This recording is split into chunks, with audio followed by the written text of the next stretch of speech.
children, how are you? I hope you all are doing good. Children, now we will read The Thief. I was still a thief when I met Arun, and though I was only 15, I was an experienced and fairly successful hand. जब narrator Arun से मिला तो वो क्या था? चोर था, और जबकि वो केवल 15 ईयर्स का था लेकिन फिर भी बहुत एक्सपर्ट था. Arun was watching a wrestling match when I approached him. Approach means पहुंचा. He was about 20, a tall, lean fellow, and he looked kind and simple enough for my purpose. I had not had much luck of late, and thought I might be able to gain this young person's confidence. जब वो अरुण को मिला, अरुण उस समय wrestling match देख रहा था. अरुण उस समय 20 ईयर्स ओल्ड था और बहुत लीन फेलो था. काइंड और सिंपल भी वो लगता था. तो उसको देख के क्या लगा कि बहुत जल्दी वो इसका कॉन्फिडेंस जीत लेगा. He seemed quite fascinated by the wrestling. Fascinated आकर्षित होना, अट्रैक्ट होना. तो उसको देख के उसे क्या लग रहा था कि शायद रेसलिंग मैच से ये काफ़ी फैसिनेटेड है. Two well oiled men slid about in the soft mud, grunting and slapping their thighs. When I got Arun into conversation, he didn't seem to realize I was a stranger. जब उसने अरुण से बात करी तो उस समय उसको ऐसा नहीं लग रहा था कि अनिल को ये फील हो रहा हो ये एक उसके लिए अजनबी है. You look like a wrestler yourself, I said. So do you, he replied, which put me out of the stride for a moment, because at that time I was rather thin and bony and not very impressive physically. जब उसने कहा कि तुम wrestler लगते हो, in return Anil ने भी कहा कि तुम भी ऐसे ही लगते हो. तो उसको थोड़ा सा जो है शॉक्ड वो हुआ, क्योंकि उस समय वो काफ़ी लीन एंड थिन पर्सन था, बोनी पर्सन था, काफ़ी हैवी और हेल्दी पर्सन वो नहीं लगता था. Yes, I said, I wrestle sometimes. What's your name? Deepak. I lied.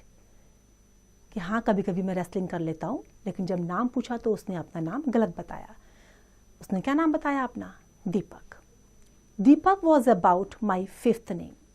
I had earlier called myself Ranbir, Sudhir, Trilok and Surendra. Deepak कौन सा नाम है? 5वां. उससे पहले 4 नाम ले चुका था, रणबीर, सुधीर, त्रिलोक एंड सुरेंद्र.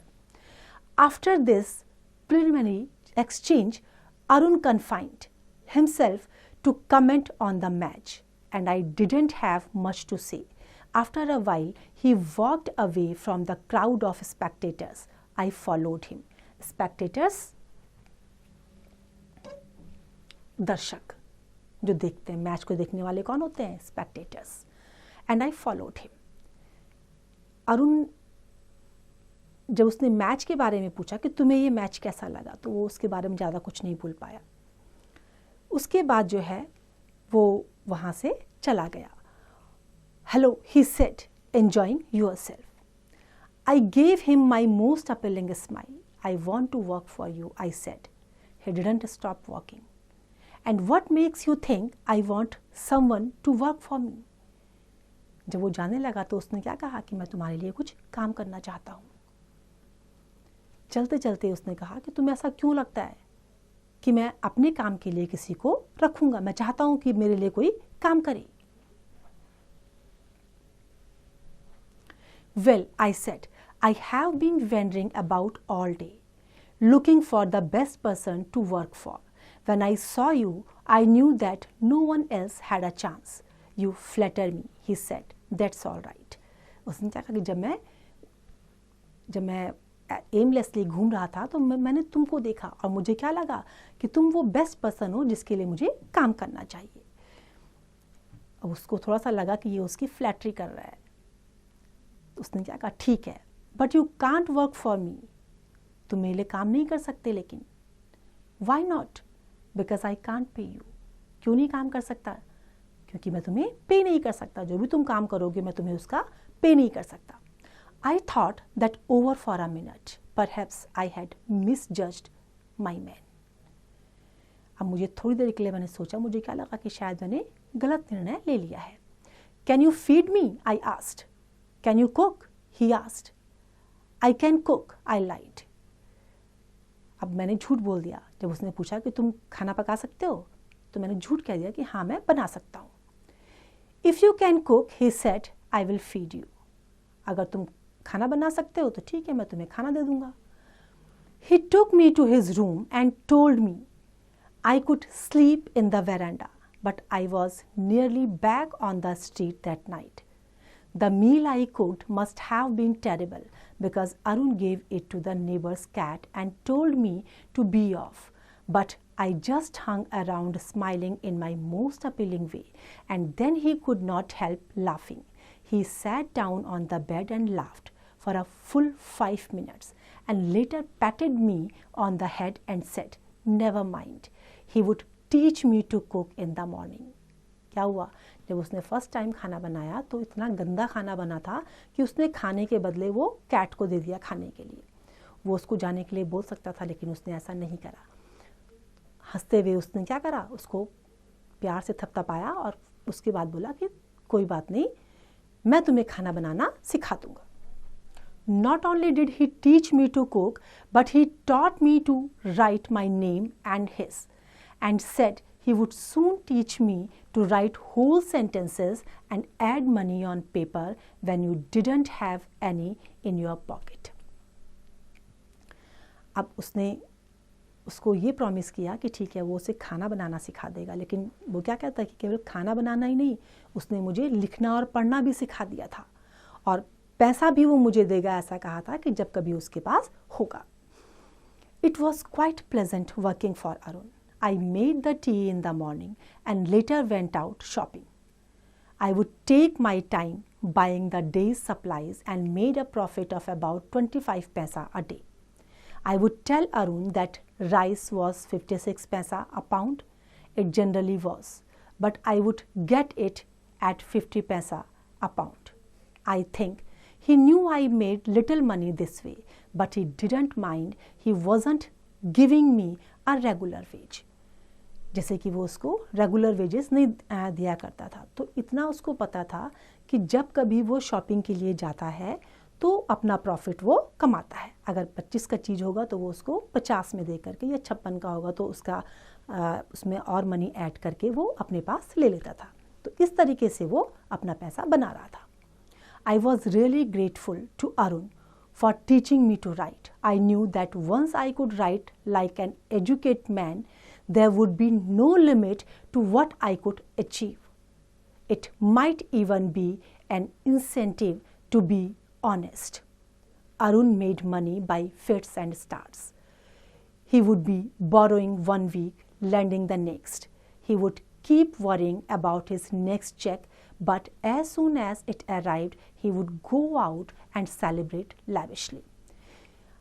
अब अनिल जो है अरुण के लिए थैंकफुल था, क्योंकि वो उसको पढ़ना भी सिखा रहा था, उसे खाना भी देता था, उसे रहने के लिए भी उसने जगह दी थी, और उसको ये कंफर्म था कि जब वो पढ़ना लिखना सीख जाएगा तो वो कुछ भी कर सकता है, जो कुछ भी उसको चाहिए वो उसे कमा सकता है. और ये उसके लिए क्या था, एक तरीके से इंसेंटिव था. अरुण रेगुलरली पैसा अर्न नहीं करता था. एक हफ्ते जो है वो बोरो करेगा और दूसरे हफ्ते वो लेंड करेगा. उसको ये चिंता रहती थी कि जब उसका कभी चेक आएगा तो चेक आने के बाद वो जो पैसा उसके पास आता था उसको वो लैविशली जो है इन्वेस्ट करता था. One evening he came home with a bundle of notes, and at night I saw him tuck the bundle under his mattress at the head of the bed. Mattress, जो bed के ऊपर हम गद्दे बिछाते हैं उनको बोलते हैं मैट्रेस. तो एक इवनिंग में क्या करा, अरुण बंडल ऑफ नोट्स लेकर के आया और उसने मैट्रेस के नीचे उनको रख दिया. I had been working for Arun for nearly a fortnight, and apart from the shopping, hadn't done much to exploit him. I had every opportunity for doing so. I had a key to the front door, which meant I had access to the room whenever Arun was out. अब जब उसने ये सब देखा तो उसको क्या लगा कि उसने उसके साथ पूरी ऑनेस्टी दिखाई है. एक लंबे टाइम से, फोर्टनाइट से वो उसके साथ काम कर रहा है, शॉपिंग पे भी जाता है, लेकिन उसने ऐसा कुछ भी नहीं किया कि जिससे ये लगे कि उसने अरुण को एक्सप्लॉइट किया है। उसके पास टाइम भी था, उसके पास चाबी भी थी कि वो वहाँ तक पहुँच सकता था और उसकी चीज़ों को ले सकता था। He was the most trusting person I had ever met. That was why I couldn't make up my mind to rob him. और उसको उसने रॉब करने की क्यों नहीं सोची? क्योंकि वो बहुत ज़्यादा ऑनेस्ट मैन था उसके लिए। It's easy to rob a greedy man because he deserves to be robbed. It is easy to rob a rich man because he can afford to be robbed. But it is difficult to rob a poor man, even one who really doesn't care if he is robbed. A rich man or a greedy man or a careful man would not keep his money under a pillow or mattress. He would lock it up in a safe place. Arun had put his money where it would be child's play for me to remove it without his knowledge. अब जहाँ उसने उस पैसे को रखा हुआ था, वो बिना उसकी जानकारी के आसानी से वहाँ से पैसा निकाल सकता था, क्योंकि जो अगर उसने उसको सेफ में रखा होता, तिजोरी में रखा होता, तो उसको तोड़ना पड़ता और नहीं निकाल पाता, वो बिना की के उसको निकाल नहीं पाता। अब वो क्या कहता है कि जो ग्रीडी मैन होता है या जो रिच मैन होता है, जो पुअर मैन होता है, उसको रॉब करना इजी होता है, क्योंकि उसको ये केयर ही नहीं होती है कि उसके पास क्या था और क्या चला गया। Now it's time I did some real work. I told myself I am getting out of practice. If I don't take the money, he will only waste it on his friends. He doesn't even pay me. अब उसने क्या सोचा कि उसे कुछ करना चाहिए। जो उसकी प्रैक्टिस थी चोरी की, उस प्रैक्टिस से भी वो काफ़ी दूर निकल चुका था, काफ़ी टाइम से वो प्रैक्टिस नहीं कर रहा था। तो अब उसने डिसाइड किया कि मैं ये पैसा निकाल लेता हूँ, क्योंकि वो उसको पे भी नहीं करता है, और अगर उसने नहीं निकाला तो वो उस पैसे को ऐसे ही दोस्तों के बीच में वेस्ट कर देगा। Arun was asleep. Moonlight came in from the veranda and fell across the bed. I sat up on the floor, my blanket wrapped round me, considering the situation. There was quite a lot of money in that bundle, and if I took it, I would have to leave the town. I might take the 10:30 express to Amritsar. अब उसने ये decide कर लिया कि अगर वो यहाँ से पैसा निकालेगा तो 10:30 एक्सप्रेस से वो अमृतसर भी चला जाएगा। Slipped out of the blanket, I crept on all fours through the door and up to the bed and peeped at Arun. He was sleeping peacefully with a soft and easy breathing. His face was clear and unlined. Even I had more marking on my face, though mine were mostly scars. जो अरुण का face था वो बिल्कुल clear था, online था, और अनिल के face में फिर भी निशान थे। My hand took on and identified to its own as it slid around under the mattress, the fingers searching for the notes. अब उसने क्या करा, मैट्रेस के नीचे से हाथ डाला और नोट को सर्च करना शुरू कर दिया। They found them and I drew them out without a crackle. बिना किसी साउंड के मैंने उनको निकाल लिया। Arun sighed in his sleep and turned on his side towards me. My free hand was resting on the bed and his hair touched my fingers. उसके जो बाल थे अनिल के फिंगर्स को टच कर रहे थे। I was frightened when his hair touched my fingers and crawled quickly and quietly out of the room. जब वो रूम से तेजी से बाहर निकला तो वो थोड़ा डरा हुआ था, क्योंकि बाल जो है उंगलियों को छू रहे थे। When I was in the street, I began to run. I ran down the bazaar road to the station. The shops were all closed, but a few lights came from the upper windows. I had the notes at my waist, held there by the string of my pajama. I felt I had to stop and count the notes, though I knew it might make me late for the train. It was already 10:20 by the clock tower. I slowed down to a walk and my fingers flicked through the notes. There were about 100 rupees in 5. A good haul. I could live like a prince for a month or two. जब उसने उनको count करना शुरू किया तो वो कितने निकले, 100 रुपीज़ इन 500 के नोट थे। अब उसको क्या लगा कि अब वो अच्छे से एक प्रिंस की तरह से 1-2 महीने निकाल सकता है। When I reached the station, I didn't stop at the ticket office. I had never bought a ticket in my life, but dashed straight on the platform. Ticket उसने कभी नहीं लिया था, तो वो प्लेटफॉर्म पे ही रुक गया। The Amritsar Express was just moving out. It was moving slowly enough for me to be able to jump on the footboard of one of the carriages. But I hesitated for some urgent, unexplainable reason. Train भी पहुंच गई, वो jump करके आराम से footboard पर जा सकता था, लेकिन उसे कुछ कारणों की वजह से कुछ हेजिटेशन हुई और वो नहीं चढ़ पाया। I hesitated long enough for the train to leave without me. When it had gone, I found myself standing alone on the deserted platform. Deserted alone, जहाँ पर कोई भी नहीं था। जब ट्रेन चली गई तो उसको क्या लगा वहाँ पर, वो वहाँ पर अकेला खड़ा था। The knowledge that I had 100 stolen rupees in my pajama only increased my feeling of isolation and loneliness.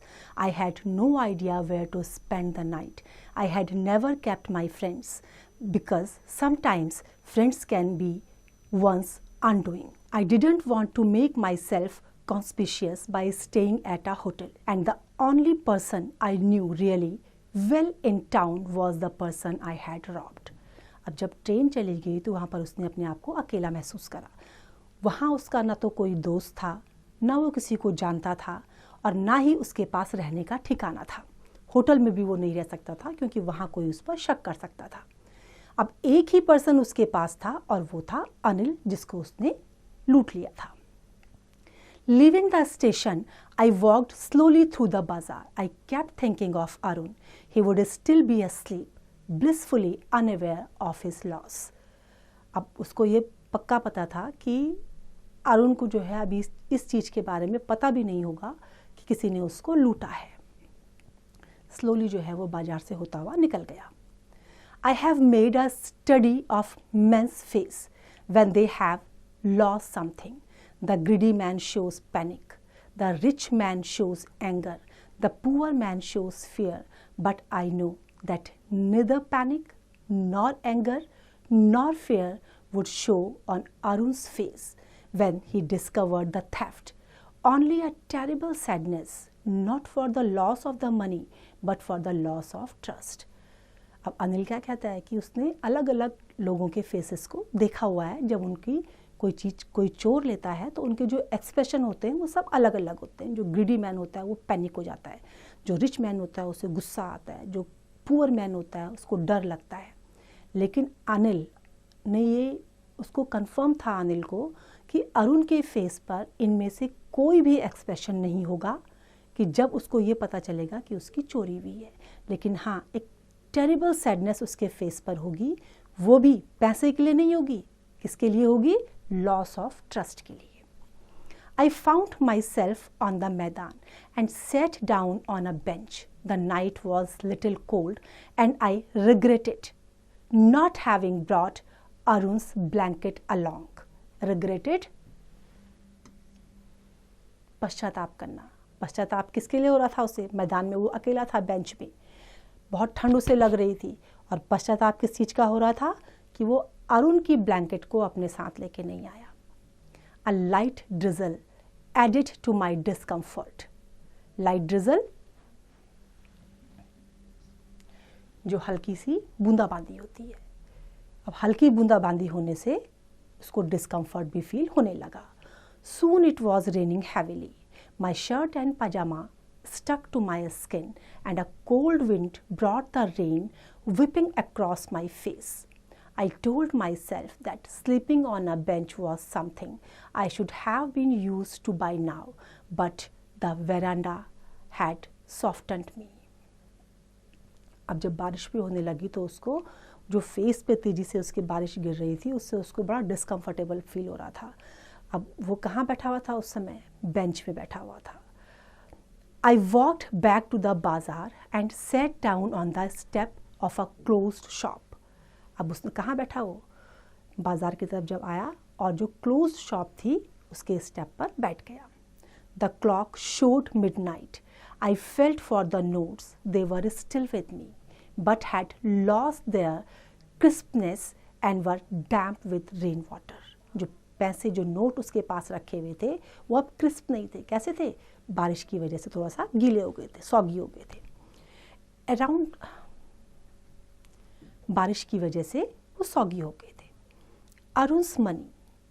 In the morning he would probably have given me a rupee to go to the picture, but now I had it all. No more cooking his meal, running to the bazaar, or learning to write the whole sentences. अब उसको feel हो रहा था कि अरुण के पैसे तो वो ले आया था अपने साथ में, हो सकता है नेक्स्ट डे वो उसको 1 रुपया दे देता. अब कोई उसका खाना नहीं बनाएगा, कोई बाजार से सामान नहीं लाएगा, और मोर ओवर जो होल सेंटेंस वो लिखना सीख रहा था अब वो रुक गया. There was something I had forgotten in the excitement of 100 rupees. Whole sentences I knew could one day bring me more than 100 rupees. It was a simple matter to steal, and sometimes just as simple to be caught, but to be really big man, a wise and successful man, that was something else. I should go back to Arun, I told myself, if only to learn how to write. अब उसको एहसास हो रहा था कि वो पैसे के एक्साइटमेंट में वो ये भूल गया कि वो कितनी कीमती चीज़ वहाँ छोड़ के आया है, जो वो पढ़ना लिखना वहाँ पर सीख रहा था, और एक्साइटमेंट में उसने उनको चोर लिया था. अब उसने डिसाइड किया कि वो वापस जाएगा और अरुण को बोलेगा कि वो लिखने और पढ़ने सीखने के लिए यहाँ पर आया है. Perhaps it was also a concern for Arun that drew me back. A sense of sympathy is one of my weakness, and through hesitation over a theft I had often been caught. A successful thief must be pitiless. I was fond of Arun, my affection for him, my sense of sympathy, but most of all my desire to write whole sentences drew me back to the room. अब वो क्या realise कर रहा है कि जो उसका sympathy वाला जो नेचर है वो उसकी कमजोरी है. एक सक्सेसफुल थीफ के अंदर पिटी नहीं होनी चाहिए, he should be pitiless. More over he was fond of Arun, और अब वो जो है अरुण के पास जा कर के अपना पढ़ना लिखना सीखना चाहता था, और इस वजह से जो है वो वापस चला गया. I hurried back to the room extremely nervous, for it is easier to steal something than to return it undetected. Undetected, unnoticed मतलब बिना पता लगाए हुए. अब निकालना तो हो गया, लेकिन अब उसको पता चले बिना वो कैसे उसको वापस करे, ये उसके लिए प्रॉब्लम का मैटर हो गया था. If I was caught beside the bed now with the money in my hand और with my hand under the mattress, there could be only one explanation, that I was actually stealing. If Arun woke up I would be lost. अगर वो पकड़ा गया तो उसका मतलब क्या है कि वो चोरी कर रहा है. अगर अरुण उठ गया तो वो क्या हो जाएगा? He would be lost. I opened the door clumsily, then stood in the doorway in clouded moonlight.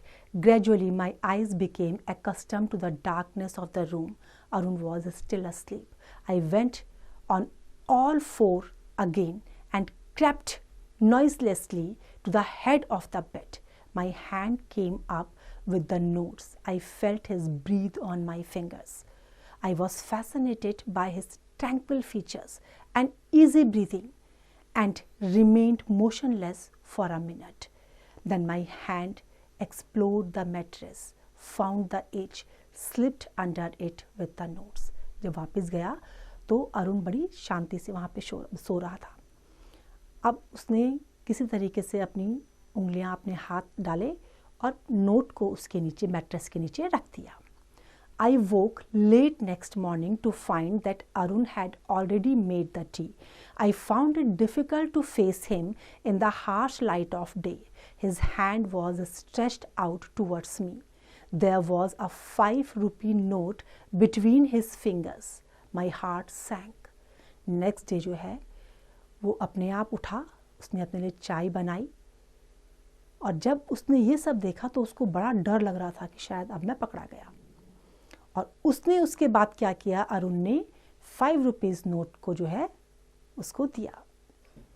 अब उसका जो दिल था वो बहुत ज़्यादा धड़क रहा था, उसको घबराहट हो रही थी कि कहीं अब वो उसको बोल ना दे। I made some money yesterday, he said. Now you will be paid regularly. My spirit rose as rapidly as it had fallen. I congratulated myself on having returned the money.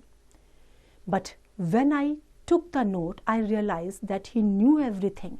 The note was still wet from last night's rain. Today I will teach you to write a little more than your name, he said. He knew, but neither his lips nor his eyes said anything about their knowing. I smiled at Arun in my most appealing way, and the smile came by itself without my knowing it. अब next day जब अरुण ने उसको पैसे दिए और उसे ये कहा कि मेरे पास जो है अब पैसे आना शुरू हो गया है, अब मैं तुम्हें रेगुलरली पे करूँगा इसके लिए, तो उसको अनिल को बड़ा अच्छा लगा कि उसने जो है उसके पैसे वापस कर दिए और शायद इसको पता नहीं चला है। लेकिन जब उसने वो नोट पकड़े अपने हाथ में तो उसको समझ में आ गया था कि इसको सब पता चल गया है। वो कैसे? क्योंकि नोट अभी भी गीले थे, जो लास्ट नाइट में बारिश में भीग गए थे वो अभी भी गीले थे। उसके बाद अरुण ने उसे कहा कि मैं तुम्हें पढ़ना और लिखना भी अब सिखाऊंगा, केवल नाम ही नहीं, फुल सेंटेंसेस भी मैं तुम्हें लिखना सिखाऊंगा। अब जब उसने ये सुना तो अरुण को देख करके जो है वो मोस्ट अपीलिंग वे में अपनी स्माइल पास कर रहा था। I hope this story is clear to you now. It's time to revise. You can revise it.